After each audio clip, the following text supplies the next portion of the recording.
Module में हम लोग बेसिकली 3-4 चीजों पे फोकस करेंगे। जैसा मैं बताया था पहले, हम लोग बोले कि बैंकर कौन होता है, बैंकर का क्या क्या काम है, हम लोग ये जान गए। अब कल हम लोग जाने कि किसी आदमी को कस्टमर बनाना है, बैंक का पहले हिस्ट्री जाने, प्री पोस्ट, और फिर अभी क्या चल रहा है, आरबीआई क्या है, सेबी क्या है, बीसीएसबीआई क्या है, थोड़ा बहुत इनके बारे में जानने हैं। ठीक है। अब उसके बाद कल हम लोगों ने बेसिकली ध्यान दिया दो चीजों पे, कि वो कौन कौन से पर्सन हो सकते हैं या वो कौन कौन से आदमी हो सकते हैं जिनको हम एज अ बैंक का कस्टमर कंसीडर करते हैं। एक एक सेकंड दीजिए, एक सेकंड लाइन पे रहिए।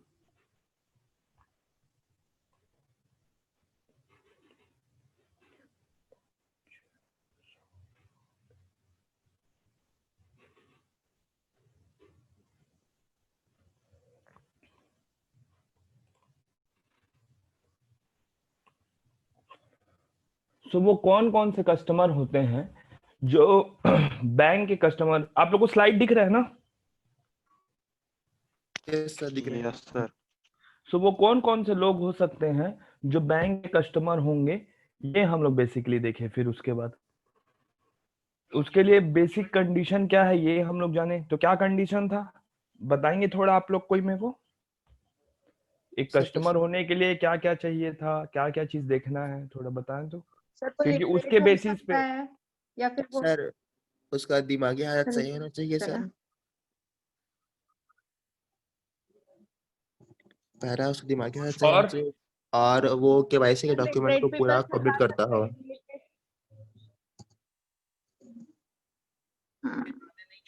और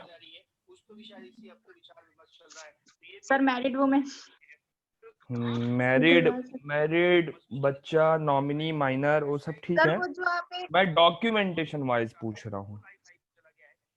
सर डॉक्यूमेंट पूछ sir identification card, sir ID and address proof होना चाहिए। Customer identification. अच्छा ठीक है। और कोई मेरे को डॉक्यूमेंटेशन वाइज बताओ ना। मैं 4 चीज बताया था, हम लोग 4 पिलर्स के बारे में पढ़े थे। वो 4 पिलर्स क्या क्या थे? सर एक एक्सेप्टेंस पॉलिसी थी, सी। दूसरा कस्टमर आइडेंटिफिकेशन प्रोड्यूसर था सर। और monitoring risk of management। Transaction, monitoring of transaction और risk management. Risk management. Okay chat ठीक। में सुनिधि ने लिखा है KYC, photo, ID and address proof. ठीक। तो ये सारी चीजों के बारे में हम लोग जाने, इन सब चीजों का क्यों जरूरत है, काहे ये चीजें हैं, एग्जिस्ट कर रही हैं, है ना। इन सब चीजों को हमने समझा। समझने के पीछे रीजन ये था कि आप किसी भी पर्सन को कल के डेट में अकाउंट खोल के देते हो या कुछ भी करके देते हो, तो आप लोग एटलीस्ट इतना अंदाजा होना चाहिए कि उस पर्सन का ये चीजों को हमको देखना है। आप उसका आइडेंटिफिकेशन कर लो, मॉनिटरिंग यूनिट के तहत उसका ट्रांजेक्शन देख लो, उससे क्या क्या रिस्क एसोसिएटेड है देख लो, आप डॉक्यूमेंट केवाईसीस कर लो, तो ये सारी चीजें। लेकिन हर प्रोडक्ट लेते साथ, चाहे वो सेविंग्स अकाउंट ले रहा हो, चाहे वो करेंट अकाउंट ले रहा हो, किसी भी प्रकार का प्रोडक्ट अगर एक कस्टमर लेता है, सो हर एक प्रोडक्ट लेते साथ कस्टमर और बैंकर के बीच में एक रिलेशनशिप स्थापित होता है। ठीक है।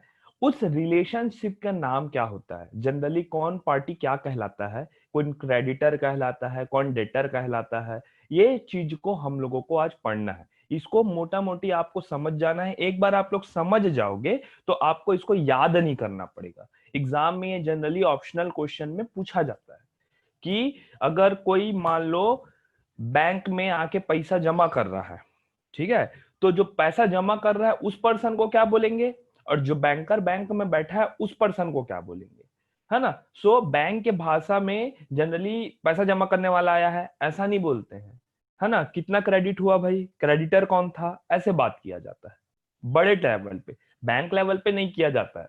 लेकिन जब टॉप मोस्ट अथॉरिटी आपको फोन में बात करेगी, कौन कॉल होगा या कुछ भी होगा, so they will ask you like this कि how much amount has been credited, who was the creditor, या फिर who was the debtor, who is the agent, principal agent here। तो आपको क्या होता है, वो टर्म, वो टर्मिनोलॉजी पता होना चाहिए। जनरल कॉन्टेक्स्ट में अगर कहा जाए तो रेयर यूज होते हैं ये सब वर्ड्स, लेकिन हाँ आपको ये पता चल होना चाहिए, क्योंकि कल के डेट में आपको एग्जाम फाइट करते हैं बैंक फिनेंस से रिलेटेड, उसके क्वेश्चंस में लिखा रहता है कि he is a agent, he is a principal, he is a ये, ही इज अ वो, या ही शी और कंपनी जो भी हो, तो आपको पता होना चाहिए कि किस पर्सन को क्या बोलते हैं। बस ये यूनिट इसी के बारे में है कि दो लोगों के बीच में अगर रिलेशनशिप बनता है तो एक पार्टी को क्या बोलते हैं, दूसरे पार्टी को क्या बोलते हैं। ये यूनिट पूरा उसी के बारे में। तो आप लोग को नाम थोड़ा समझ के याद करना होगा, तो धीरे से आप लोग को ये याद हो जाएगा। एक सेकेंड का चलो। So banker customer relationship depend upon the service availed by the customer. ठीक है, कि कौन सा सर्विस वो कस्टमर ले रहा है, उसके हिसाब से हम लोग बैंकर और कस्टमर के बीच के रिलेशनशिप को जानते हैं। जैसे कि फॉर एन एग्जांपल यहाँ पे ये पहला पॉइंट लिखा भी हुआ है, ये वाला, कि when a person opens an account with the bank by depositing of money and become a customer, है ना, he becomes creditor with the banker become a debtor। अब इसको मेरे को समझाना है, सिंपल सी बात याद रखना। तुम लोगों को सबसे पहले मैंने ये बताया था कि फिनेंस के लॉजिक से मत सोचना, कभी भी मत सोचना।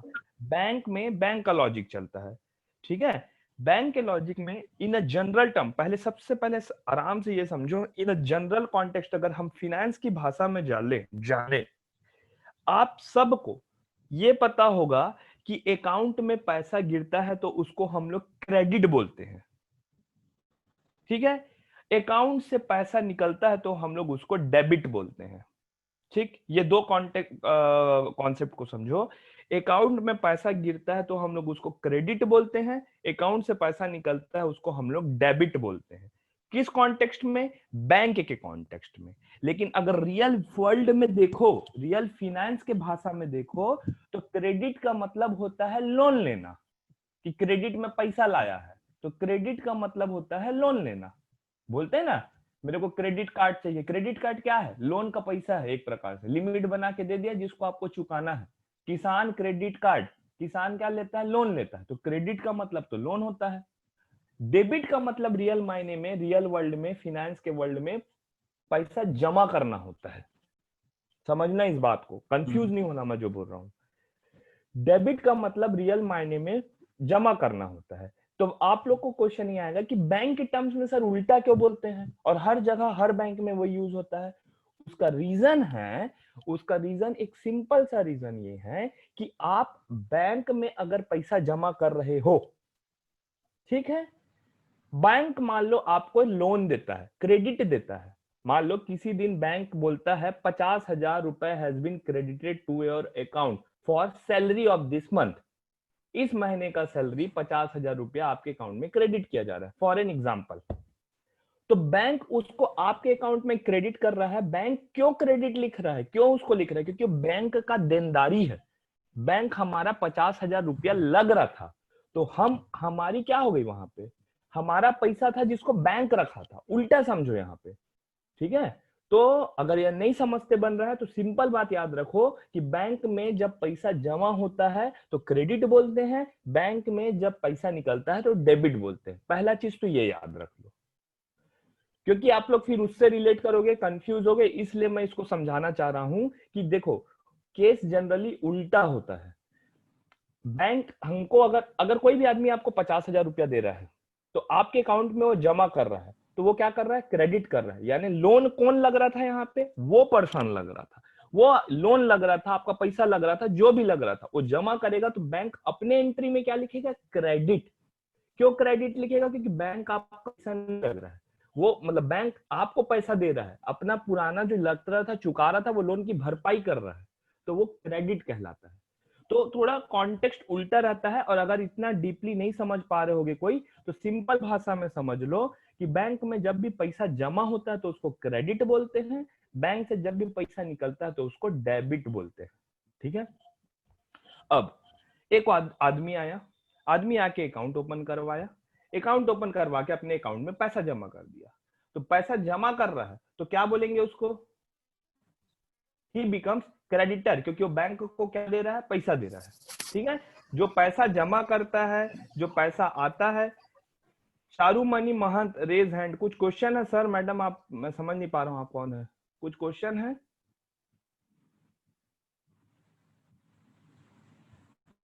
शायद आप लोग गलती से दबा देते हैं, ये पता नहीं होगा इसको, मतलब दबाते हैं ना, तो इसका मतलब ये होता है कि कुछ क्वेश्चन है, तो आप रेस कीजिए हैंड। फिर से आपने किया है, सो कुछ क्वेश्चन है?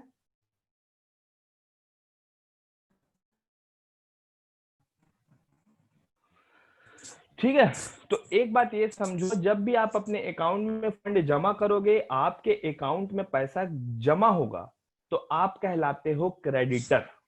जब भी पैसा जमा होगा, जब भी पैसा जमा होगा अकाउंट में, तो क्रेडिट होना होगा। और जो जमा करेगा, या जो भी पर्सन जमा करेगा, खुद जमा करेगा या कोई दूसरा पर्सन भी आपके अकाउंट में पैसा जमा करेगा, वो आदमी कहलाएगा क्रेडिटर। सिंपल भाषा में, जब भी पैसा निकलेगा, जो भी आदमी पैसा निकालेगा बैंक अकाउंट से, वो कहलाएगा डेटर। डेबिटर नहीं होता ना, डेटर होता है। ठीक है, तो ये पहला बात आप लोग याद रखो कि अब एक बात बताओ, तुम लोगों ने लोन ले लिया, मेरे को इसका आंसर चाहिए। तुम लोगों ने लोन ले लिया, ठीक है, लोन ले लिया, और लोन का पैसा तुम बैंक से निकाल रहे हो। समझना ध्यान से, तुमने लोन लिया और लोन का पैसा तुम बैंक से निकाल रहे हो, तो यहाँ पे लोन क्रेडिटर कौन होगा? बैंक होगा कि वो? अच्छा छोड़ो, अभी इसमें मत घुसो, तुम लोग कंफ्यूज हो जाओगे। ठीक है, तो जब भी यहाँ पे बैंक होगा। हाँ गुड, अभी इसको आगे समझाऊंगा क्योंकि बहुत लोग कंफ्यूज हो जाएंगे। दूसरा, यहाँ पे लिखा है द कस्टमर कौन हो गया? क्रेडिटर। जो भी पैसा जमा कर रहा है, जिसके भी अकाउंट में पैसा डाल रहा है, वो creditor. Has the right to demand his money from the banker, तो इसलिए वो क्रेडिटर कहला रहा है। बैंक के कॉन्टेक्स्ट में क्या है वो? क्योंकि कभी भी अब बैंक में जमा कर दिया, तो एक प्रकार से बैंक को वो पैसा दिया है, तो बैंक के लिए क्या हो गया? उसको चुकाना है बैंक को, इसलिए बैंक उसमें क्रेडिट एंट्री में लिखता है, और उस पर्सन को एज अ क्रेडिटर क्रिएट करता है, मतलब लेता है। मतलब मान लो सृजन शर्मा गया, जाके वहां पे 1 लाख रुपया जमा कर दिए, तो मैं बैंक को 1 लाख रुपया दिया हूं ना भाई, तो बैंक तो उसको एज अ कंसीडर करेगा कि मेरे को लोन दिया है, तो बैंक इसलिए उसको क्रेडिट लिखता है। और आप बोलते हो कि मेरा पैसा क्रेडिट हुआ है, क्रेडिट हुआ है। अब समझे, समझ में आया ये आप लोग को? किसी को कोई कंफ्यूजन? अदरवाइज आगे फिर और कंफ्यूज हो जाओगे, ऐसा ऐसा कॉन्सेप्ट है, इसलिए पूछ रहा हूँ। समझिए सर। ठीक, सर एक बार और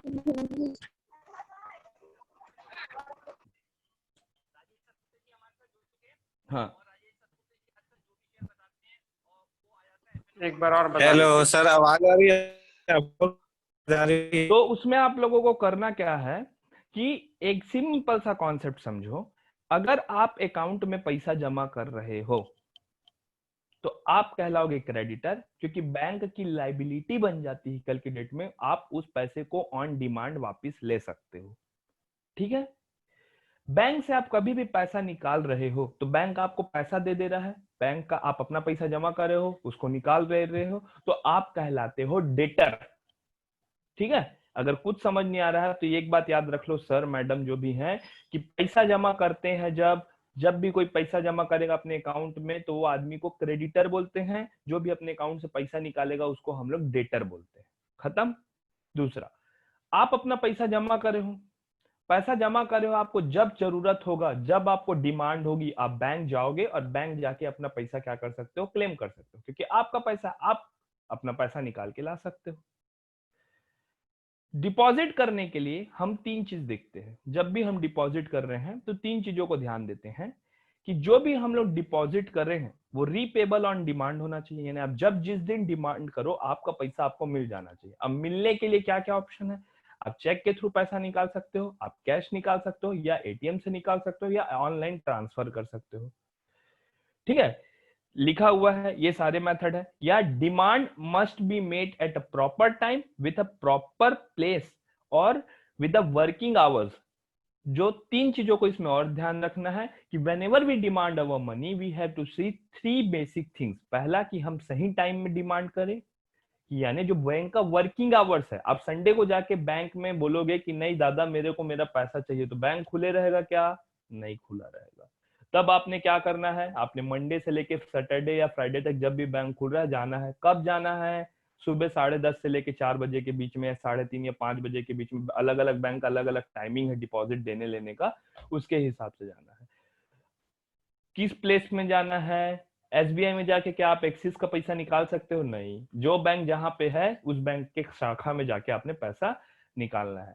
अब आजकल मॉडर्न टेक्नोलॉजी एडवांस हो गया है, लोगों को कभी भी जरूरत पड़ सकती है, इसलिए 24/7 आपके पास पैसा अवेलेबल है थ्रू आपके ATM, through net banking, through RTGS, through digital payment services या इलेक्ट्रॉनिक बैंकिंग सर्विसेज जो भी है इनके थ्रू। सो ये है। अब हम लोग बेसिकली जानेंगे रिलेशनशिप कैसे डेवलप होता है बैंकर और इसके बीच में। देखो, इतने टाइप के रिलेशनशिप होते हैं। जब भी लोन होगा, सिंपल डिपॉजिट के केस में बैंक क्या हो जाएगा? डेटर हो जाएगा। कस्टमर क्या हो जाएगा? क्रेडिटर हो जाएगा। कैसे हो जाएगा? कोई मेरे को समझाएगा क्या? ये मैं आप लोग से समझूंगा, लोन और डिपॉजिट्स को समझूंगा। प्लीज समझाओ तो कोई। सर उल्टा बोले क्या अभी? उल्टा नहीं, मैं एकदम सही बोला हूँ। कस्टमर क्रेडिटर रहेगा और डिपॉजिट का केस को पहले बताओ मेरे को। सर क्योंकि वाला। बैंक में जब तो हम लोन ले रहे हैं तो हम क्रेडिटर हो गए एंड बैंक डेबिटर हो गया। लोन नहीं मैडम, डिपॉजिट्स पूछ रहा हूँ मैं। तो सर डिपॉजिट से सर जो पैसा जमा किया हाँ, वो तो बैंक को मिला तो बैंक क्रेडिटर हो गया क्योंकि उसका पैसा ले रहा है वो। नहीं, फिर उल्टा बोल रहे हो। डेबिटर हो जाएगा। मैं क्या समझा रहा हूँ अच्छा, समझ हाँ नहीं, सर, इसीलिए हाँ सर भाई वो देखो, क्रेडिटर सुनो हुआ। अब। हाँ सुनो, पैसा कौन जमा कर रहा है? तुम में से कोई गया और जाके पैसा जमा कर दिया, तो तुम क्या कहलाओगे? क्रेडिटर। जो पैसा जमा करता है वो क्रेडिटर कहलाता है। तो कस्टमर क्या है यहाँ पे? क्रेडिटर हो गया। हाँ सर। समझ में आया? जो पैसा Yes. जमा करता है वो क्रेडिटर कहलाता है। कई बार बोला हूं बैंक के कॉन्टेक्स्ट में, जो पैसा देता है या जो पैसा निकालता है, जो पैसा देता है वो डेटर कहलाता है। अब तुम जमा करे और कल के डेट में यहाँ पे बैंक क्या हो जाएगा? डेटर कहलाएगा। अगर लोन के केस में देखोगे, उल्टा कर दो, सिंपली उल्टा कर दो। यहाँ पे पैसा कौन दे रहा है? लोन किससे लेते हो तुम लोग? बैंक से लेते हो। तो पैसा कौन दे रहा है यहाँ पे? लोन बैंक दे रहा है। तो बैंक यहाँ पे क्रेडिटर कहलाएगा और कस्टमर यहाँ पे डेटर कहला जाएगा। उल्टा हो जाता है लोन के केस में। लोन में बैंक पैसा दे रहा है ना हमको। लोन में हम लोग क्या करते हैं? अर्जी डालते हैं, बैंक हमारे खाता में पैसा जमा कर देता है। तो लोग पैसा कौन दे रहा है यहाँ पे? बैंक। जो भी पैसा दे रहा है वो क्या कहलाता है? क्रेडिटर कहलाता है। उसका अपोजिट पार्टी क्या कहलाएगा? डेटर कहलाएगा। डेटर। अपने खुद के अकाउंट में मैं जाके खुद पैसा जमा कर रहा हूं, मैं कस्टमर हूं बैंक का, तो मैं क्रेडिटर कहलाऊंगा। अपोजिट पार्टी क्या कहलाएगा? डेटर कहलाएगा। ठीक है, ये दो चीज समझ में आ गया? Yes sir. ये चीज जनरली पूछा जाता है, ये चीज में कंफ्यूज नहीं होना है आप लोग को। नाउ तीसरा चीज मैं बता रहा हूं, कलेक्शन को ध्यान से समझना। जो इंपॉर्टेंट है उसको पहले बता रहा हूं। कलेक्शन आपके बिहाफ पे बैंक क्या क्या कलेक्शन करता है? कोई मेरे को बताएगा? एक बैंक क्या क्या कलेक्शन करता है और क्या क्या कलेक्शन करके आपका पेमेंट करता है आपको? हाँ सर वो जो लोन देता है उसके ऊपर जो इंटरेस्ट चार्ज करता है वो कलेक्ट करता है बैंक। वो तो करता ही है, साथ में आपका इंश्योरेंस पॉलिसी आता है ना। इंश्योरेंस पॉलिसी का पैसा प्रीमियम आप देते हो, प्रीमियम पे करते हो ना बैंक को जाके। तो पॉलिसी हो सकता है बैंक का हो, इंश्योरेंस पॉलिसी हो सकता है थर्ड पार्टी का हो। तो आपके बिहाफ में उसका प्रीमियम कलेक्ट करता है। म्यूचुअल फंड एसआईपी आप लोग करे रहते हो तो 2-2 हजार रुपये जो हर महीना कटना है उसका पेमेंट को कलेक्ट करता है। बहुत सा सर्विसेज आपको प्रोवाइड करता है, उसका पेमेंट या फिर फी कलेक्ट करता है। तो बैंक यहाँ पे क्या करता है? कलेक्शन का काम करता है। तो उसको जनरली हम लोग क्या बोलते हैं? बैंक कलेक्ट कर रहा है तो उसको हम लोग कलेक्शन एजेंट बोलते हैं या खाली एजेंट बोलते हैं। ठीक है, कलेक्शन एजेंट या एजेंट बोलते हैं। बैंक जनरली लोन बांटे रहते हैं, देखना तो कलेक्शन वाले लड़के घूमते रहते हैं ना, पैसा कलेक्ट करने वाले। जान रहे हो कि नहीं ये चीज? लोन बांटे रहते हैं गांव में तो लड़के लोग आके पैसा कलेक्ट करते हैं, तो उसको कलेक्शन एजेंट बोलते हैं। जो जिससे वो पैसा कलेक्ट कर रहे हैं उसको हम लोग प्रिंसिपल बोलते हैं। ठीक है, जिससे पैसा कलेक्ट कर रहे हैं उसको हम लोग प्रिंसिपल बोलते हैं। तो जो पैसा कलेक्ट करने वाला है वो कलेक्शन एजेंट या एजेंट, जिससे पैसा कलेक्ट कर रहे हैं। किससे कलेक्ट करते हैं? कस्टमर से ही करते हैं, तो एजेंट कहलाता है। ठीक है, चौथा इंपॉर्टेंट पॉइंट है इसमें safe deposit locker. Safe deposit locker में क्या होता है, लेसर और लेसी कहलाते हैं। लेसर और लेसी, ये हम लोग लीज पढ़े थे तो मैं उसमें बताया था ये चीज को। लेसर बैंक इसलिए कहलाता है और लेसी, लेसी मतलब सिंपल भाषा में समझो, रिलेशनशिप में बैंक जो रहता है बैंक का लॉकर है, बैंक का खुद का लॉकर है। बैंक अपने लॉकर को आपको लीज पे दे रहा है, लीज पे देता है ना बैंक लंबे वक्त के लिए। तो लीज पे जब बैंक कोई चीज को दे रहा है तो उस समय जो पर्सन दे रहा है अपना प्रॉपर्टी को, उसको लेसर बोलते थे। अपन लीज में पढ़े थे, हायर परचेज और लीजिंग में हम लोग ये चीज देखे थे कि जो भी आदमी अपना सामान को लीज पे दे रहा है उस पर्सन को लेसर बोलते हैं। जो भी आदमी सामान लीज पे प्राप्त कर रहा है, जो मंथली, एनुअली या रेंटली उसका रेंट पटाएगा, उसको लेसी बोलते हैं। तो ये चीज को याद रखना, यहाँ पे बैंक लेसर कहलाता है और अगला पर्सन जो उसको रेंट पे ले रहा है वो लेसी कहलाता है। पांचवा इंपॉर्टेंट चीज है एडवाइजरी सर्विसेज। जब भी कोई एडवाइस प्रोवाइड कर रहा है तो एडवाइजर कहलाएगा, जो एडवाइजरी सर्विसेज प्राप्त कर रहा है उसको रेसिपिएंट बोलेंगे या एडवाइजरी बोलेंगे, REE। रेसिपिएंट है अलग रहेगा इसलिए उसको, जो एडवाइस प्रोवाइड करता है उसको एडवाइजर बोलते हैं। अब एडवाइस किसमें प्रोवाइड करता है बैंक? जनरली म्यूचुअल फंड लेते टाइम, इंश्योरेंस पॉलिसी लेते टाइम, शेयर मार्केट में पैसा लगाते टाइम। प्लीज म्यूट कर लीजिए आप लोग जिनका अनम्यूट है। सो बैंक ये सारी चीजें जब करता है तो एडवाइजर और रेसिपिएंट आ जाता है। इसके बाद एक डीमेट अकाउंट है। डीमेट अकाउंट और ट्रेडिंग अकाउंट, जो जिन लोग इंटरेस्टेड हैं, सो डीमेट अकाउंट और ट्रेडिंग अकाउंट में बैंक को एजेंट ऑफ डिपॉजिटर बोलते हैं, एजेंट ऑफ डिपॉजिटरी। डिपॉजिटरी यहाँ पे कौन है? जैसे मान लो सेंट्रल डिपॉजिटरी सर्विस लिमिटेड। अब वो CDSL तक आपका सामान को पहुंचाना है, आपका डीमेट अकाउंट को पहुंचाना है, आप तो बैंक आपसे क्या कराता है, फॉर्म भराता है। फॉर्म भरा के कहाँ भेजता है? CDSL। CDSL उसको क्रॉस वेरीफाई करता है, तो CDSL के एजेंट के रूप में कॉल कर रहा है, काम कर रहा है। CDSL क्या है? एक प्रकार का डिपॉजिटरी कंपनी है, तो एजेंट हो गया उसका बैंक। यहाँ पे बैंक का भी एजेंट है और उसका भी हो गया, तो उसको एजेंट ऑफ डिपॉजिटरी सर्विसेज बोलते हैं। और हम लोग कौन है? कस्टमर है डिपॉजिटरी सर्विसेज के, क्योंकि हम फॉर्म दे रहे हैं CDSL को। So customer of depository limited. अब दो बचा रेमिटेंस। रेमिटेंस में क्या होता है? रेमिटेंस होता है इनवर्ड एंड आउटवर्ड रेमिटेंस या जनरली फॉरेक्स रेमिटेंस। इसके केस में हम लोग क्या करते हैं? पैसा बाहर ट्रांसफर करते हैं। तो कौन ट्रांसफर करता है? कस्टमर खुद ट्रांसफर कर देता है क्या? नहीं करता, बैंक हमारे बिहाफ पे ट्रांसफर करता है। तो बैंक एक एजेंट का रूप में काम कर रहा है, लेकिन फॉरेक्स ट्रांजैक्शन में इन्वॉल्व है, इसलिए इसको फिड्यूसरी एजेंट बोलते हैं। और जो पर्सन का काम कर रहा है एजेंट के रूप में, उसको प्रिंसिपल बोलते हैं। तो आपका ये भी हो गया। कहां गया? हाँ, रेमिटेंस भी हो गया ये पॉइंट। अब उसके बाद डिस्ट्रीब्यूशन।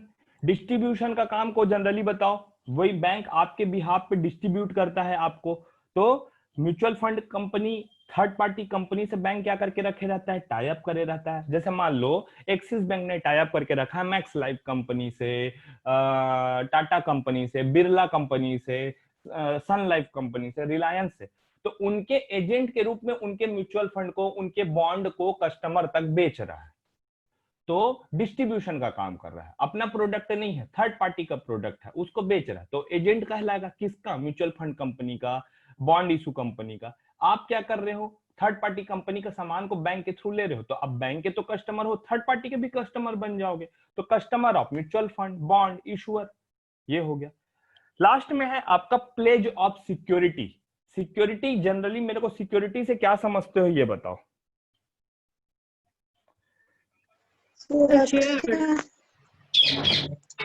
सुरक्षित रहना, सिक्योरिटी। नहीं, वैसा सिक्योरिटी नहीं, मैं शेयर वाले सिक्योरिटी की बात कर रहा था। तो बोले शेयर्स और बॉन्ड्स। हाँ, शेयर्स और बॉन्ड्स के केस में जो अपने पास शेयर आपका रखता है उसको, देखो शेयर यहाँ पे किसका है? आपका है। आपको शेयर क्या कर रहा है? बैंक खरीद के CDSL के थ्रू अलॉट कर दे रहा है। तो शेयर किसके हो जाते हैं? आपके डीमेट अकाउंट में आ जाते हैं। तो आप उसको देख रहे हो, आप उसकी रखवाली कर रहे हो, तो आप यहाँ पे क्या कहलाओगे? प्लेजर। जैसे कि यहाँ पे लेसर हो रहा था ना, लेसर किस लिए बोल रहे थे बैंक को? कि डिपॉजिट लॉकर किसका है एक्चुअली में? किसका था? बैंक का था, इसलिए लेसर। वैसे यहाँ पे ये क्या हो जाएगा आपका? सिंपली प्लेजर हो जाएगा, ठीक है। और जो बैंक सिक्योरिटी रखने का काम प्रोवाइड कर रहा है उसको प्लेजी बोलेंगे। तो ये एक आपका प्लेज ऑफ सिक्योरिटी के केस में हो गया। तो loan and deposit is clear, collection clear, remittance, distribution, safe deposit locker, advisory, demat account and pledge of security. किसी को डाउट है इस स्लाइड में? पूछ लो। और प्लेज ऑफ सिक्योरिटी बताइए सर। प्लेज ऑफ सिक्योरिटी देखो, सेफ डिपॉजिट लॉकर में क्या होता था? लॉकर किसके पास होता है? तुम अनम्यूट रहना, तुम आंसर करो। लॉकर किसके पास होता है? लॉकर किसका रहता है? बैंक का सर। तो बैंक उसको लीज पे देता है 10 साल के लिए, 5 साल के लिए, 3 साल के लिए, 4 साल के लिए देता है। Yes sir. अपना लॉकर को दे रहा है, इसलिए बैंक जो पार्टी अपना चीज दे रहा है उसको क्या बोलते थे? लेसर बोलते थे। Yes sir. और जो पार्टी को मिल रहा है रेंट पे उसको क्या बोलते थे? लेसी बोलते थे। सिक्योरिटी केस में उल्टा कर दो। आप शेयर खरीदते हो, शेयर खरीदाने के बाद किसके अकाउंट में आता है? हमारे सर। शेयर होल्डर के अकाउंट में आता है। तो शेयर कौन रखा है? आप रखे हो, सिक्योरिटीज आप रखे हो, तो आप क्या कहलाओगे? प्लेजर। जो पार्टी आपको प्रोवाइड कर रही है उसके लिए बैंक क्या लेता है? ब्रोकरेज लेता है, कमीशन लेता है, फी लेता है एक प्रकार का। तो बैंक क्या कहलाएगी यहाँ पे? प्लेजी। ठीक है, वर्ड्स का डिफरेंस है, थोड़ा कॉन्टेक्स्ट को घुमा के समझना है यहाँ पे, ठीक है। और नहीं समझ आए तो इतना याद कर लेना और कुछ नहीं, जो जो ना समझ आए वो याद कर लेना। ये रेमिटेंस क्या है? बच्ची पूछ रही चैट बॉक्स में। हाँ, रेमिटेंस ये होता है मैडम कि क्या होता है कल के डेट में ना, फॉरवर्ड ट्रांजैक्शन होता है, फॉरेक्स ट्रांजैक्शन होता है। फॉरेक्स ट्रांजैक्शन मतलब बाहर देश में पैसा भेजना, ठीक है, पढ़ाई के लिए, होटलिंग के लिए, घूमने के लिए, जो भी तरीके से आप पैसा भेज रहे हो। जब आप पैसा भेजते हो ना तो इसको बोलते हैं फॉरवर्ड रेमिटेंस में आउटवर्ड रेमिटेंस बोलते हैं। आउटवर्ड रेमिटेंस मतलब बाहर देश में पैसा भेजना। बहुत बार कोई बच्चा बाहर पढ़ रहा है, उनके माँ बाप इंडिया में रह रहे हैं, तो वो लोग क्या करते हैं? बाहर देश से पैसा इंडिया भेजते हैं, उसको बोलते हैं इनवर्ड रेमिटेंस। जब भी देश में पैसा आता है तो उसको इनवर्ड बोलते हैं, बाहर जाता है तो उसको आउटवर्ड रेमिटेंस बोलते हैं। अब बैंक का पैसा ट्रांसफर करने का काम आप तो नहीं करती, ना मैं करता, हम लोग के बिहाफ पे बैंक करता है, क्योंकि बैंक हमारा मतलब बैंक के हम कस्टमर हैं, और बैंकर लोग जो बैंक के बैंकर होते हैं हमारे, वो करते हैं। तो वो हमारे एक एजेंट के रूप में काम कर रहे हैं ना, कि ले भाई मेरा इतना लाख रुपया है तो उधर ट्रांसफर कर। इसके बदले में बैंक क्या लेता है? कमीशन चार्ज करता है। कितना परसेंट चार्ज करता है? 1% तक कमीशन चार्ज करता है फॉरवर्ड ट्रांजेक्शन में, आउटवर्ड ट्रांजेक्शन या इनवर्ड ट्रांजेक्शन में। तो वो हमारे एजेंट के रूप में काम कर रहा है, इसलिए उसको फिड्यूसरी एजेंट बोलते हैं। हमारा काम कर रहा है, हम वहां पे प्रिंसिपल अथॉरिटी है, मेरा काम किया तो मैं प्रिंसिपल कहलाऊंगा। अब आ गया आपको समझ में? Yes sir. ओके, तो I think I have cleared all your doubts now. Debtor, creditor, pleasure, प्लेजी, ये सब मैंने बता दिया है।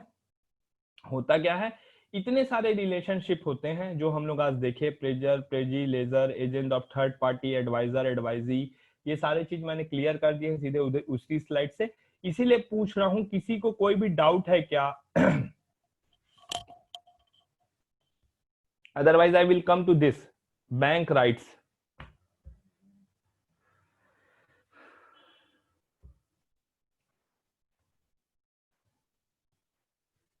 तो देखो, एक होता है बैंक के पास 2-3 राइट होते हैं। एक जनरल लीन का राइट होता है, एक राइट ऑफ सेट ऑफ होता है, ठीक है। तो जनरल लीन का राइट क्या होता है? देखो, मान लो कोई पर्सन आया, आप में से किसी ने बैंक से लोन लिया है, ठीक है, आप लोन पटा रहे हो, सडनली आपके घर में, किसी के घर में कोई जरूरत आन पड़ी, कोई भी जरूरत, मेडिकल इमरजेंसी आ गई, कुछ जमीन लिए थे उसका लोन पटा रहे हो और अचानक से कुछ आपके जो भी पैसे थे वो चोरी हो गए, कुछ भी हो गया, किसी के भी घर में, तुम्हारे मेरे किसी के भी घर में ऐसा कोई प्रॉब्लम आ गया, और हमने क्या कर दिया? लोन पटाना बंद कर दिया। हमारी एक ईएमआई स्किप हो गई, 2 ईएमआई स्किप हो गया, सडनली हमारे में से किसी का एक का जॉब चला गया, कुछ कोरोना वायरस टाइप का हुआ और जॉब चला गया। अब हम सब परेशान कि अब क्या करें, कैसे करें, कहाँ से पैसे लाएं। हमारी एक ईएमआई बाउंस हो गई, 2 ईएमआई बाउंस हो गई, शायद 2 या 3 ईएमआई बाउंस होने के बाद बैंक उसको एनपीए घोषित कर देता है। एनपीए मतलब नॉन परफॉर्मिंग एसेट, ये बंदा फ्रॉड है, आपका सिविल स्कोर गिरने लगेगा। कल के डेट में आप लोन की अर्जी देंगे तो लोन जनरली शायद ही मिले आपको, आपका मूड ऑफ।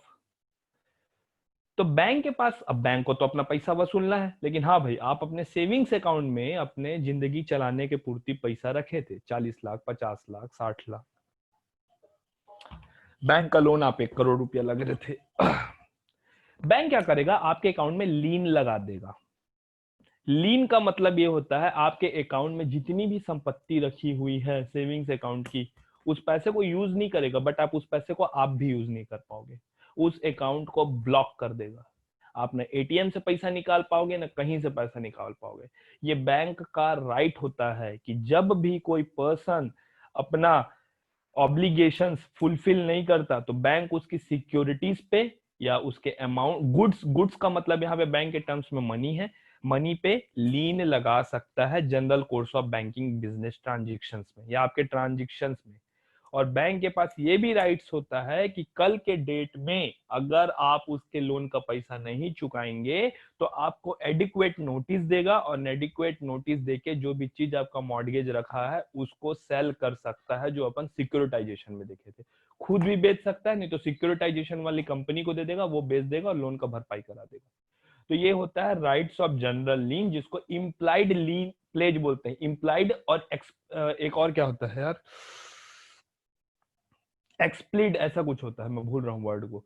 इम्प्लाइड प्लेज का मतलब होता है खुद ब खुद समझदारी से, इशारे से ही वो समझ में आने वाला है, वो लिख के देने वाला कोई उसमें दस्तावेज नहीं है। ये आपको खुद पता होना चाहिए कि आप किसी से कोई चीज लिए हो तो बैंक उस चीज को बेचने या उस चीज पे कब्जा करने के लिए, काबिज होने के लिए मतलब वो हकदार है।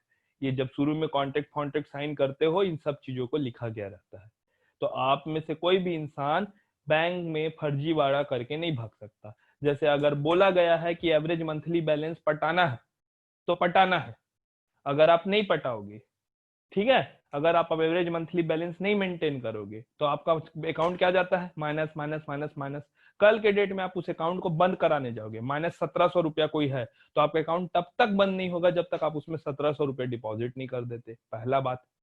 नहीं तो कल के डेट में ठीक है मैं वो अकाउंट को चलाऊंगा करके आपने 10,000 रुपया डिपॉजिट किया तो 1700 पहले कटेगा, बैंक अपना सेटल करेगा, अनसेटल्ड अमाउंट को सेटल करेगा, आपका 10,000 भट से 8300 रुपया हो जाएगा। तो ये सब राइट्स है बैंक के जो बैंक लगा सकता है। दूसरा होता है राइट टू सेट ऑफ। ठीक है, देखो अगर बैंक का कोई कस्टमर है और बैंक के कस्टमर का 2-3 अकाउंट है हमारे बैंक में, एक सेविंग अकाउंट है, एक करंट अकाउंट है, एक लोन अकाउंट है। लोन अकाउंट में पैसा पड़ा है डेबिट बैलेंस। डेबिट बैलेंस क्यों पड़े रहेगा, क्योंकि बैंक यहाँ पे क्रेडिटर हो जाता है और पर्सन यहाँ पे डेटर हो जाता है, जैसा कि अभी आप लोगों को पढ़ाया। लोन की बात कर रहा हूं ना, क्योंकि बैंक लोन दे रहा है तो बैंक क्या हो जाएगा, क्रेडिटर, पर्सन क्या हो जाएगा, डेटर। तो आपके लोन अकाउंट में पैसा पड़ा है, आप लोन का पैसा पटा नहीं रहे हो, लेकिन आपके सेविंग्स अकाउंट में पैसा पड़ा है, सेविंग अकाउंट में पैसा पड़ा है। इस कंडीशन में बैंक अपना आपके अकाउंट में किसी भी प्रकार की लीन नहीं लगाता है। बैंक आपके सेविंग अकाउंट से जितना लोन का राशि भरपाई करना है उसको अपना वापस ले लेता है। इसको बोलते हैं राइट टू सेट ऑफ, यानी जितना पैसा आप बैंक का लग रहे थे आपके सेविंग अकाउंट से उतना पैसा बैंक ऑटोमेटिकली अपने अकाउंट में क्रेडिट करा लेता है। किस अकाउंट में, लोन अकाउंट में। मान लो 30 लाख रुपया आप लोन लग रहे थे बैंक का और आपके सेविंग अकाउंट में 40 लाख रुपया पड़ा है, तो बैंक क्या करेगा, 30 लाख रुपया आपके सेविंग अकाउंट से अपने लोन अकाउंट में ऑटोमेटिक आपके बिना क्वेश्चन किए अपने अकाउंट में क्रेडिट कर लेगा और अपना जितना लोन था उसको सेट ऑफ कर लेगा, यानी फिनिश कर लेगा। इसको बोलते हैं right of set of, simple. तो ये होता है राइट ऑफ सेट ऑफ, है ना, सेम नेम। लेकिन इसमें 2 चीज याद रखने वाली बात है कि जो भी चीज हो रही है या जो भी चीज करेंगे वो सेम नेम से होना चाहिए, सेम अकाउंट में होना चाहिए। मतलब अगर सृजन शर्मा के नाम से लोन अकाउंट है और सृजन शर्मा के नाम से ही सेविंग अकाउंट है तो ही वो कर सकता है। मेरे मम्मी के अकाउंट से अपने मेरा लोन अकाउंट को वो सेटल नहीं कर सकता।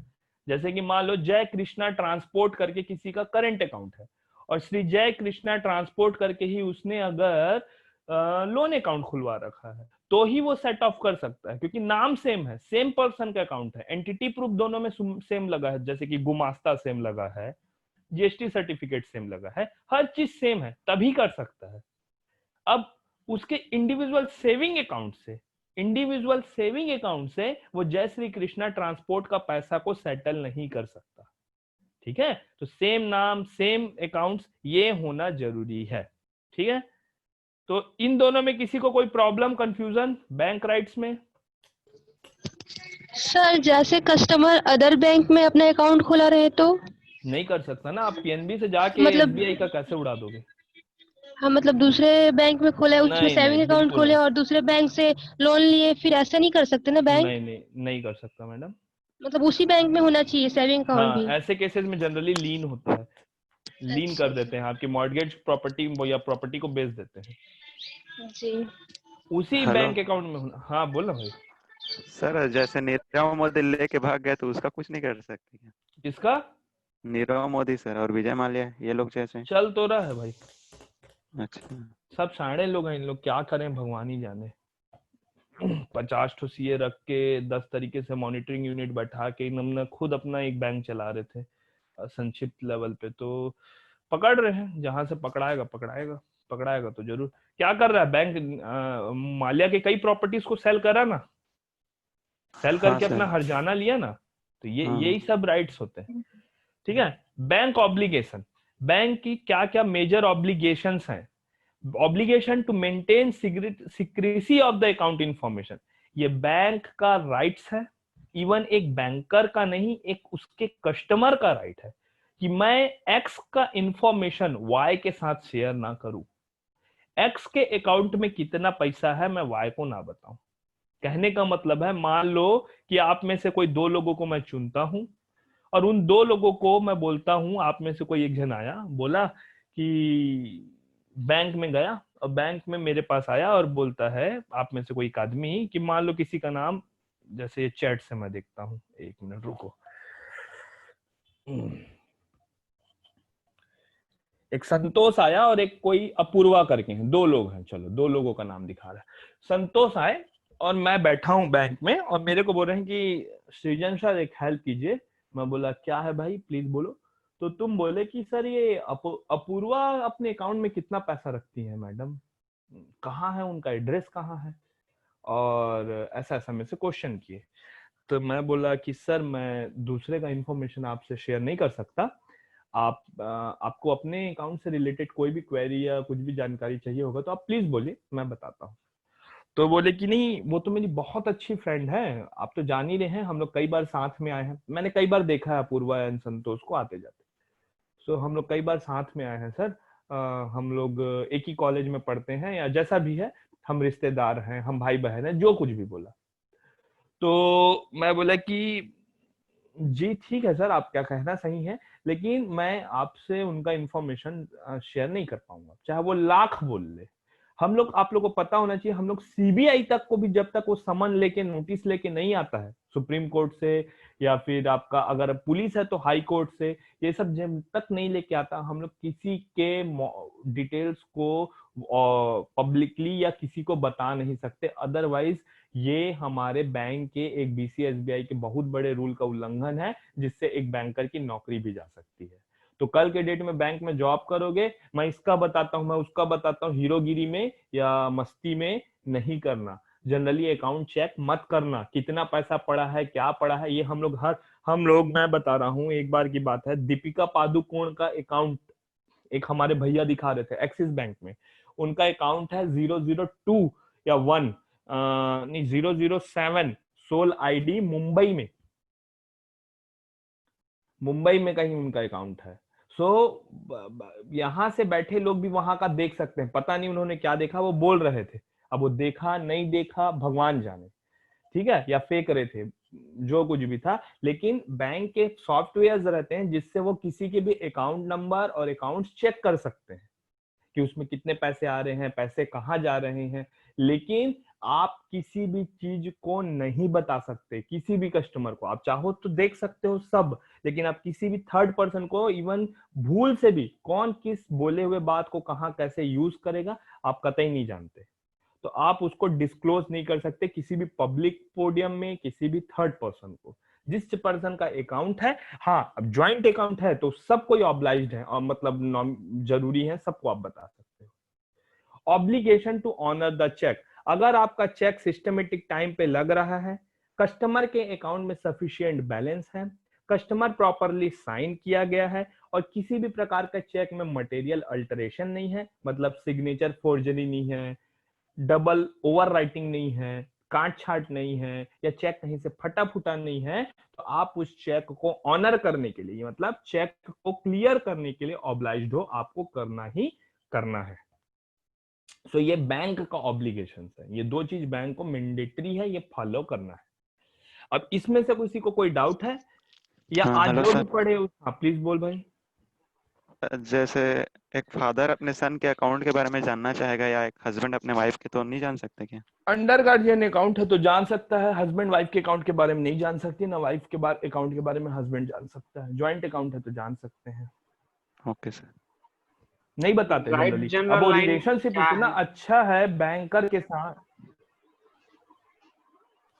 एक मिनट बता रहा हूँ। जनरल लीन ये होता है, जनरल लीन ये होता है इम्प्लाइड और एक्सप्रेसली। हाँ कौन बोला है मेरे को? सुशांत केसरी, है ना? सुशांत सही बोले, एक्सप्रेसली होता है। हाँ ठीक है। मैं ये बोल रहा था कि जनरल लीन ये होता है कि मान लो आप किसी का कोई चीज लेके रखे हैं, बैंक से कोई लोन लिया है और लोन लेने के बाद अगर वो नहीं चुका रहा है तो उसकी जो भी सेविंग्स में पैसे रखे हैं, जो भी सिक्योरिटीज हैं या जो भी मॉर्गेज वॉर्गेज रखे रहते हो ना, उस चीज पे आप लीन लगा सकते हो। मतलब उस चीज को वो पर्सन अगले बार यूज नहीं कर पाएगा, आप उसको जब चाहो तब उसको सेल करके अपना हर्जाना, अपना नुकसान वसूल सकते हो। हाँ और सर। किसी का कोई क्वेश्चन? तो सर सर नॉमिनी भी नहीं जान पाएगा क्या? नॉमिनी को तो पिताजी माँ जो जिसका अकाउंट है वही बनाया रहेगा, नॉमिनी भी नहीं जान सकता। सर और डिपॉजिट के टाइम पे मतलब हस्बैंड नॉमिनी का वाइफ यूज की कब उसमें है? नॉमिनी का यूज कब है? जब किसी जब की उसकी डेथ हो डेथ हो जाती जाती है। है। हाँ सर। हाँ तब जाने ना, तब फिर तो पूरा पैसा ही उसी का है। सर हाँ बोलिए मैम। डिपॉजिट के टाइम पे नहीं, डिपॉजिट के टाइम पे कैसा होता है? मतलब अभी आपने बोले कि हस्बैंड वाइफ का नहीं जान सकता अगर जॉइंट अकाउंट ना हो तो डिपॉजिट कर सकता है अगर करना चाहे तो मनी। डिपॉजिट सब कर सकता है, मैं थर्ड पार्टी इंफॉर्मेशन नहीं पता कर सकता बोल रहा हूँ। मतलब सपोज तुम आई एक बैंक में, ठीक है, तुम अपने ब्रदर के साथ या हस्बैंड के साथ, फॉर एन एग्जांपल, अदरवाइज मत लेना, एक अकाउंट खुलवा लिया मान लो तुमने, ठीक, तुमने साथ में नहीं खुलवाया है, तुम्हारे ब्रदर ने अपना एक सेपरेट अकाउंट खुलवाया है और तुमने अपना एक सेपरेट अकाउंट खुलवाया है। अब तुम बैंक के ब्रांच में गई और ब्रांच मैनेजर से जाके पूछोगे ना कि सर मेरे भाई के अकाउंट में कितना पैसा है, भले वो जानता रहे कि तुम्हारा भाई है, लोग क्या होता है ना, रिलेशनशिप के बेसिस पे बता देते हैं, लेकिन बैंक के नियमानुसार बताना मना है।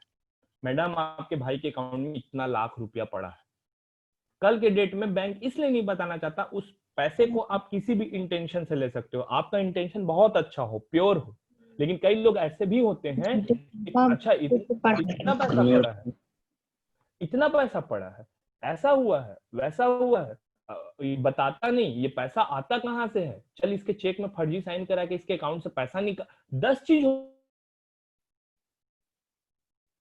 डिस्क्लोज नहीं करता, पैसा कहाँ से आता है, वो आपका भाई कहाँ कहाँ पैसा ट्रांसफर कर रहा है, कितने फ्रेंड्स को दे रहा है, कितने जगह से शायद लोन हो, कितने जगह से उसकी इनकम हो, 10 जगह से उसको पैसा की कमाई होती हो, तो हर चीज को बैंक डिस्क्लोज नहीं कर सकता है, ये मैं बोल रहा हूँ। लेकिन डिपॉजिट के टाइम में जाइए ना, आप अपने भाई के अकाउंट में कितना पैसा जमा कीजिए, या आप आपके अकाउंट में आपके भाई कितना ही पैसा जमा कर ले, आपको कोई दिक्कत नहीं होने वाला।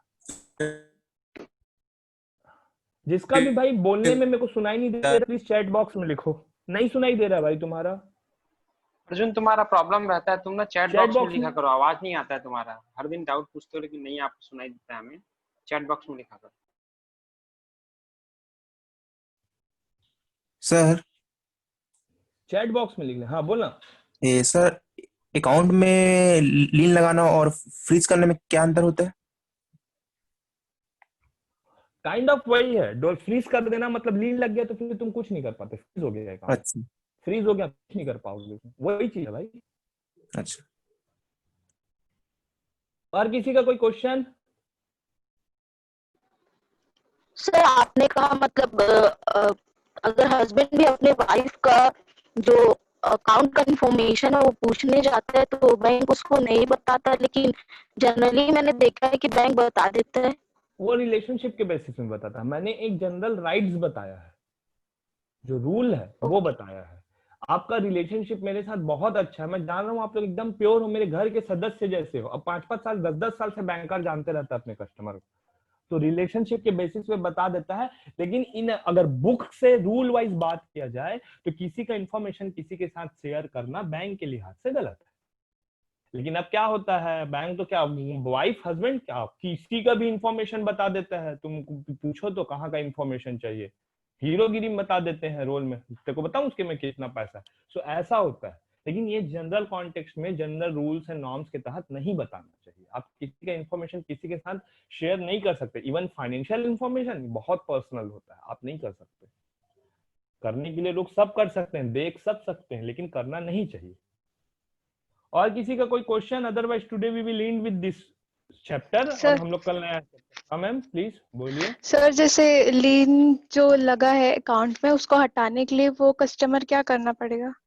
हाँ, लीन हटा है ना, उसको हटाने के लिए 2 चीज करना पड़ेगा। पहली बार तो उसको कॉल जाएगा बैंक की तरफ से, 2 से 3 बार कॉल जाएगा, फिर नोटिस जाएगा, उस पर्सन को बैंक आना पड़ेगा, जो भी उसकी ऑब्लिगेशंस हैं, बची हुई हर्जाना नुकसान जो भी उसने बैंक का किया है उसको फुलफिल करना पड़ेगा, 1-2 फॉर्म में साइन करना पड़ेगा, पेनल्टी का अमाउंट चुकाना पड़ेगा और बैंक उसके अकाउंट से अमाउंट से लीन हटा देगा। Okay sir.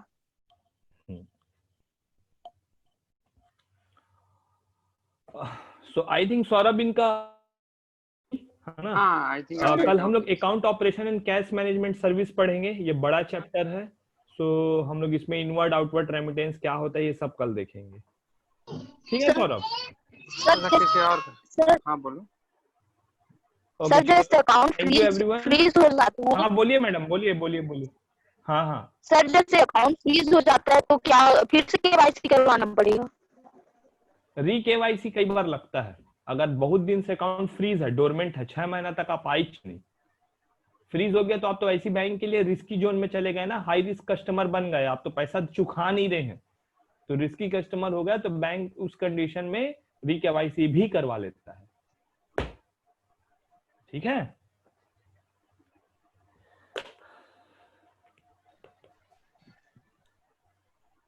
चलिए ठीक है।